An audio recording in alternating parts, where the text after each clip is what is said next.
کار دی د تعلیم او تربیې لوی مسؤلیت ورونو. د پوهنې وزارت سرپرست الحاج مولوي حبیب الله آغا په داسې حال کې چې د یاد وزارت یو شمېر مرکزي رئیسانو، دیني علماو او فرهنګي شخصیتونو هم حضور درلود، د سږ کال د کانکور ازموینې له ممتازو زده کوونکو هرکلی وکړ او له هغوی سره یې وکتل.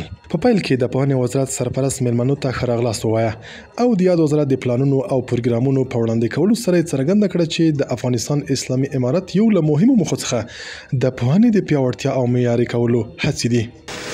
څلوېښت کاله د افغانستان د ولس د بچیانو د یتیمولو کوشش شوی،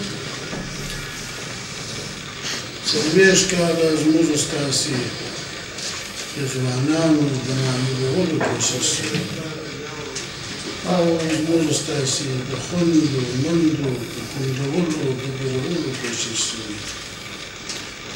اوس د دې موقع را رسېدلی ده، دا فرصت الله جل شانه موږ تاسو ته راکړی دی چې نور د افغانستان د جوړولو دپاره کوشش وکړو، د افغانستان د جوړولو دپاره یو بل ته لاس سره ورکړو.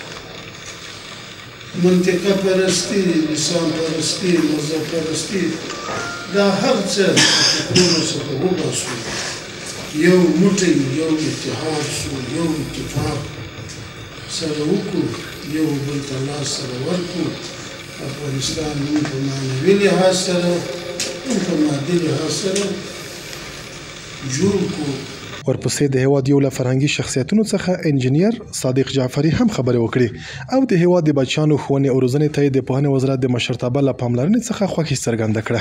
ورپسې د کانکور د ممتازو زده کوونکو په استازیتوب حافظ محمود چې د کانکور په ازموینه کې لومړی مقام ګټلی و، د پوهنې وزارت له رهبرۍ څخه د نوموړي د ستاینې په مورد خوښي څرګنده کړه. بسم الله الرحمن الرحیم. سلام و عرض ادب و احترام خدمت شما. بنده محمود هستم، فرزند عبدالجمیل، باشنده ولایت فرا و فارغ التحصیل از لیسه عالی عروج فرا و یک از داوطلبان کانکور 1402 که به لطف عنایت الهی الحمدلله مقام اول در سطح کشور کسب کرد. هیچ موفقیتی بدون تلاش به دست نمی آید.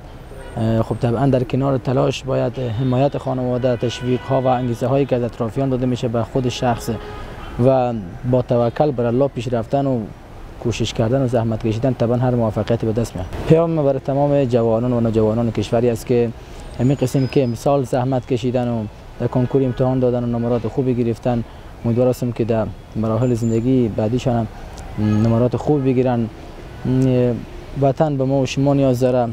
تنها راهی که ما میتونیم از طریق قضیه به وطن خود خدمت کنیم همین علم است و دانش. دیگه از ما و شما کدام کار ساخته نیست. پس بهتر است که راه علم و دانش در پیش گرفته با تمام وجود خود درس بخوانیم به خاطر آبادی وطن. بسم الله الرحمن الرحیم. نوم عباس، ولد مولوی محمد غنی، اصل د پکتیکا ولایت مرکز خرانی اوسیدونکی او د غازی علی لیسې نه فارغ یم او کانکور کې مې دوهم مقام خپل کړی. د هر بریا تر شا یو ښه برنامه‌ریزي، یو ښه هڅه او همچنان د کورنۍ لخوا حمایت او تشویق او د استادانو هڅه ډېر زیات مهم دي او له موږ سره همدغه شیانو همکاري کړې ده، همدغه کارونه موږ هم ترسره کړي، نو ځکه همدغه درجه ترلاسه کړې.